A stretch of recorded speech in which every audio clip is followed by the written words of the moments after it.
लैटी ध्यान से, slow slow नीचे आओ लैटी, ध्यान से। अस्सलाम वालेकुम गाइस, कैसे आप सब। लैटी के चैनल पे आप सबका वेलकम है। लैटी आज फंस गई है इस जगह पे।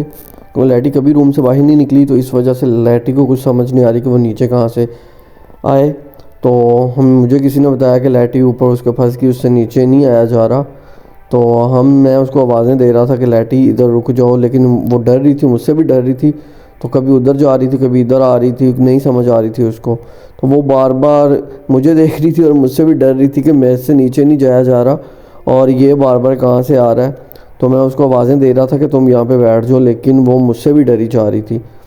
और मैं बहुत ही मुश्किल से इस पेड़ के अंदर से होके ऊपर चढ़ के उसको देख रहा था, पकड़ने की कोशिश कर रहा था, लेकिन नहीं थी मेरे हाथ में आ रही, डरी जा रही थी मुझसे भी।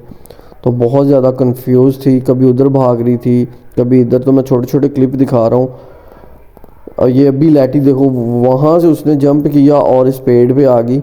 तो मैं डर रहा था कि कहीं ये गिर ना जाए, तो क्योंकि कभी तो ये चढ़ी नहीं, ये यहाँ पे गिरने भी लगी थी। तो मैंने इसको बहुत आवाज़ें दे रहा था कि लैटी स्लो स्लो स्लो नीचे आओ, स्लो की तरफ नीचे आओ। तो फाइनली उसने मेरी बात सुनी और उसने ख़ुद को संभाला और लैटी नीचे आ गई। और लैटी को कुछ नहीं हुआ, फाइनली लैटी बच गई और अभी ये बिल्कुल ठीक है, माशाल्लाह। फाइनली हमने लैटी को बचा लिया, अभी वो ठीक है। आप लैटी का चैनल सब्सक्राइब कर लें अगर लैटी की वीडियोस देखना चाहते हैं। तो प्लीज़ लैटी को सपोर्ट करें। अल्लाह हाफिज़, थैंक